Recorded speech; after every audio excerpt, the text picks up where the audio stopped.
പാലക്കാട് വാണിയംകുളത്തു നിന്നും കഴിഞ്ഞ വ്യാഴാഴ്ച മുതൽ കാണാതായ ഒരു കുടുംബത്തിലെ 3 പേർ സഞ്ചരിച്ചിരുന്ന ബലേറോ പിക്കപ്പ് വാൻ വഴിക്കടവിൽ കണ്ടെത്തി.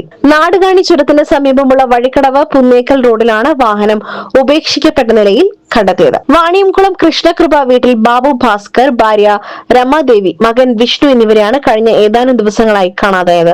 കാണാതായവർ സഞ്ചരിച്ചിരുന്ന വാഹനം തന്നെയാണിതെന്ന് വഴിക്കടവ് പോലീസ് സ്ഥിരീകരിച്ചിട്ടുണ്ട്. പ്രാഥമിക പരിശോധനയിൽ വാഹനത്തിന് കേടുപാടുകളൊന്നും സംഭവിച്ചിട്ടില്ലെന്ന് വ്യക്തമായിട്ടുണ്ട്. എന്നാൽ വാഹനത്തിലുണ്ടായിരുന്ന കുടുംബത്തെക്കുറിച്ച് ഇതുവരെ യാതൊരു വിവരവും ലഭിച്ചിട്ടില്ല.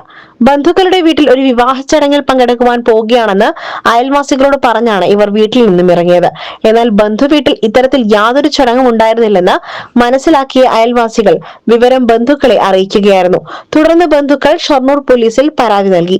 കാണാതായ 3 പേരുടെയും മൊബൈൽ ഫോണുകൾ നിലവിൽ സ്വിച്ച് ഓഫ് ചെയ്ത നിലയിലാണ്. ഫോണുകളുടെ അവസാന ടവർ ലൊക്കേഷൻ കാണിക്കുന്നത് ഇവരുടെ വീടിന് സമീപം തന്നെയാണ്. സ്വന്തം പിക്കപ്പ് വാനിലാണ് ഇവർ വീട്ടിൽ നിന്നും പോയതെന്ന് വ്യക്തമാക്കുന്ന CCTV ദൃശ്യങ്ങൾ നേരത്തെ പുറത്തു വന്നിരുന്നു. സാമ്പത്തിക പ്രതിസന്ധിയെ തുടർന്ന് ഈ കുടുംബം എവിടെയെങ്കിലും മാറി നിൽക്കുകയാണോ എന്ന കാര്യവും പോലീസ് പരിശോധിച്ചു വരികയാണ്.